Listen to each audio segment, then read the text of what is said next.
Hello there. There's a lot of talk about police overreach, police overkill, disparity of arrests and prosecution of people who are indigent in a disproportionate way. And some of these things I share, some of them I don't. If you have a population that causes a disproportionate percentage of crimes, then there's going to be a disproportionate number of those people in jail. But I do share some of those concerns because as a chaplain and observing what goes on in the jails and observing what goes on in terms of arrests and incarceration, I find that there is an industry that wants to support itself by keeping people behind bars for longer than they really should be. Not that the laws they changed the laws, but rather people who are in jail who don't have any skills need to eat. It's the reality of life. If you're alive, you need to eat. If you don't have enough food, if you don't have enough money for shelter, or if you need medicines, either you work or you steal, or you do other things that are against the law, and you wind up in jail ultimately. So the cause of a lot of these disproportionate number of people of color or people who are poor to be in jail comes from the fact that they have no skills in the marketplace to advance themselves. Now, you can argue that that doesn't give a person a right to break the law, but the question is, what should be the response of the law? For example, a person is incarcerated for 6 to 12 months in prison, in jail rather, don't really have any education. They don't really have an evaluation of teaching them a skill. It used to be that there were skills that were taught in the jails. There's no longer such skills available. In the public schools, they used to be sharp, and people used to learn how to do things, and they could get jobs in those fields. Today there is no sharp. The argument that today there's a lot of automation, and most jobs that are needed are techies.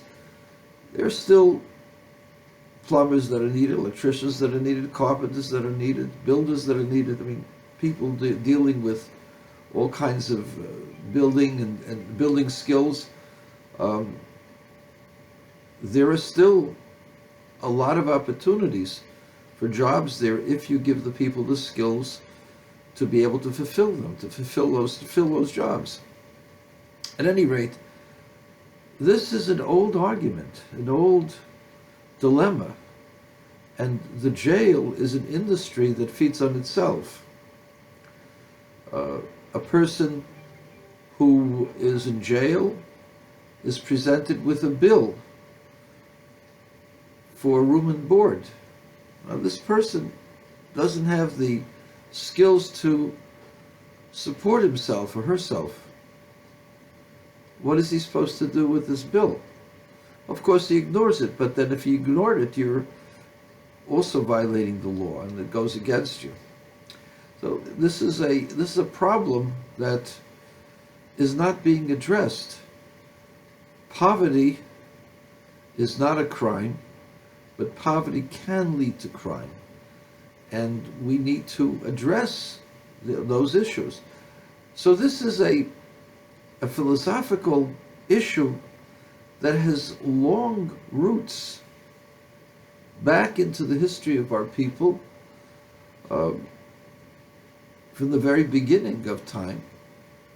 But it is recorded in Pirkei Avot. It's also recorded in the Gemara in Bava Metzia. So, without further ado, let me address this issue. In one of the Mishnahs it says, it's Heve in Pirkei Avot, it says, Heve mispalul b'shlomo shel malchus. Pray for the peace of the kingship, of the kingdom. Shel molin moiror ishes re'eyu chaim bla'oi. One person would swallow his friend. Now, which kingdom are they talking about? They're talking about the Jewish kingdom? At the time of the Mishnah, we were not in control. The ones who controlled us were the Romans.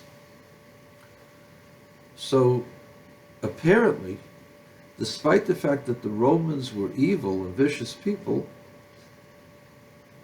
the Mishnah exhorts us to pray for the peace of the kingdom.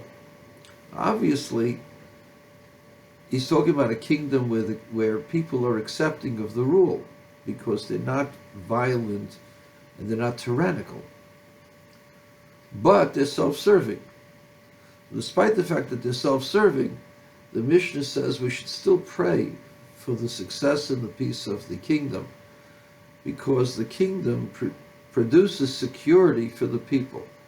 So if there is security, that people are protected from violence of other predators, then this is a good reason why the kingdom should continue.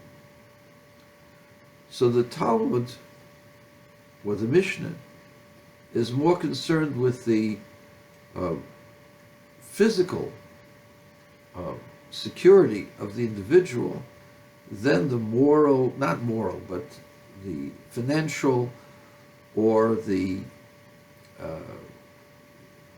popularity or the goodness, the righteousness of the kingdom. The kingdom, as long as it functions in a way that protects the community at large, then we are forced to pray for it. So this is something that we have to understand in our terms. When we look at the police and say the police use excessive force, or the police are doing things that are inappropriate, despite that, asking to defund police, asking to destroy the system of the police, would leave a vacuum, which we see today. There's an awful high percentage increase in violent crimes all over the country. Wherever this has been tried, there are more deaths, more rapes, more robberies, more attacks in the open than ever before. So this is not an approach. This is not mispalul b'shlomo shel malchus. So what should you do for the excesses? Well, you have to find other policemen, or you have to develop new laws and new systems. But to destroy that which prevents destruction of public safety is wrong. Now, this goes further. The question is, should we allow for excessive incarcerations, excessive punishments that seem to be beyond what should be fair or should be called for? In Torah, there is no such thing as jail for larceny, for theft. You have to pay back what you stole. Sometimes you're fined to pay double, sometimes more. And a lot of leeway is given to the judge to fine the person. But there is no such thing, such punishment as jail for theft. You either kill the person, make him pay, sell him as a slave so that he pays off what he owes. But you don't put a person away for years. And certainly you don't kill a person for theft. Well, the Romans killed people for theft. And there were burglaries. And people were not safe in their homes. So they set up dragnets, they set up police. Anybody who looked suspicious, the Romans arrested, and then they tortured them. They tortured them until they forced a confession out of them. Now, were these confessions real? In 90% of the cases, they weren't real because they had the wrong person. Why did they confess? Because when you're being beaten to the edge of your tolerance, you'll do anything and say anything just to stop the beating. So in one period of time, there was Rabbi Elazar, the son of Rabbi Shimon Bar Yochai, and he saw what was going on. He went to the authorities and says, listen, guys, you're arresting people because you don't like the way they look, but 90% of them are innocent. The fact that they confess is only because you're beating them to death. So they said, well, what idea do you have that's better than ours? He says, well, go to a restaurant, a cafe house, place where people who don't have wives or mothers to take care of them, they have to eat something, so they go and they buy some food, or they take a drink, or they get a coffee or a tea. You go into the restaurant about 11 o'clock, 10:30, 11 o'clock in the morning, and see these people who are eating late breakfast, whether they are sleeping on the table. They're sleeping on the table, that means they were up all night. Why were they up all night? Well, they were up all night if they were a watchman. People hire watchmen to watch their fields, to watch their homes, their warehouses at night, so they haven't slept yet. Or they're teachers who teach children, they're up a whole night preparing their lessons in Torah. Well, it takes a lot of time for preparing. That's why they're tired. But if not, if they don't have one of those kinds of jobs, then this is a person who stays up all night to steal. And that'll be a person that you should arrest. Now, he says, if you're so good at identifying them, why don't you become our policeman? So Rabbi Elazar, Rabbi Shimon donned the clothing of a policeman and started arresting those people who he logically assumed were the thieves. And his arrests made an impact. However, the Romans were very cruel. People who were arrested and convicted of thievery were given the death penalty. There is no death penalty for theft in the Torah. Yes, it was done by the Romans, but why did a Jew have to help the Romans kill people who didn't deserve to die? So the rabbi said, vinegar, son of wine. In other words, you're spoiled. You were wine, but now you're vinegar. Why do you insist upon causing the death of so many Jewish people? So Rabbi Elazar, Rabbi Shimon responded, he says, all I did was I removed the thorns from God's vineyard. These people who are thieves are thorns. They don't belong in God's vineyard. And they not only give us a bad name, but they will cause death, because a thief, a burglar, eventually will kill somebody. The rabbis responded, if indeed there are thorns in God's vineyard, so let the master of the vineyard take out the thorns. And let God take care of them. You shouldn't be the agent to cause their deaths.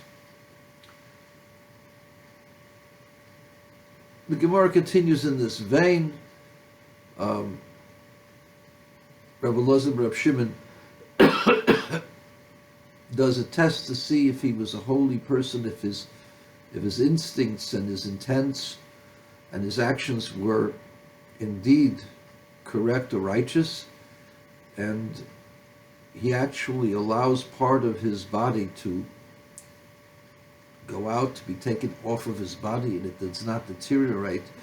And therefore, he is seen as a holy person, a true tzaddik, whose body would not decompose. And the Gemara is left with that, leaves us with that Rabbi Elazar Reb Shimon's persona was vindicated, that indeed he did things that were a little different, but he was righteous. And the rabbis, however, did not change their minds. So what does this mean? This means that we have to, according to the majority, avoid police excessive use of force, or excessive incarcerations, excessive punishments.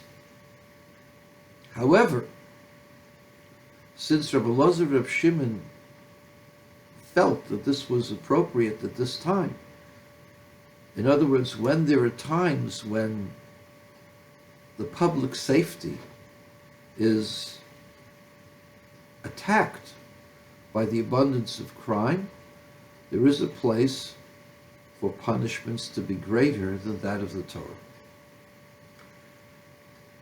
And that's where it's left. It's left that we should avoid excessive incarcerations and punishments, but paramount to all of that is the need for the community to be protected. And if the community is not protected, we have to take steps to protect the community. You cannot let thugs dictate the terms of survival. You have to have a community that's safe and secure. Children can walk to school. People don't have to fear someone's going to attack them in their homes. Women should not fear being attacked in midday. We need a normal life. And if there's no normal life, we have to get rid of or take off those people from the streets. And that's most unfortunate, but that's what happens. So it's a balancing act. There is no firm 100% answer. In general, the punishment must fit the crime. Using, in my opinion, using marijuana or even selling marijuana should not be a reason for people to spend months incarcerated. And if you're going to incarcerate somebody, you have to teach him a skill so that when he gets out of there, when he gets out of the jail, when he gets out of the prison, he shouldn't have to go back to do that because he can't get a job otherwise. You have to give people skills. You have to give people opportunities to earn a living. It's paramount. But you can't have fear on the streets. You can't be afraid to walk down the block, down the corner, store. People have to be secure. So this is a balance between Rabbi Elazar, Reb Shimon, and the Chachamim. From one side, you can't condone police brutality. From the other side, you have to have police protecting the community. And sometimes certain measures are necessary. Sometimes you need certain types of police force, decoys and so on, so that you can get rid of the animals that are on the street and make us unsafe. It depends on the conditions. There is no 100% answer. So defund the police is not an answer, but excessive force and excessive brutality is also not the answer. We have to have a balance, and we need to understand that we need divine help to reach that balance.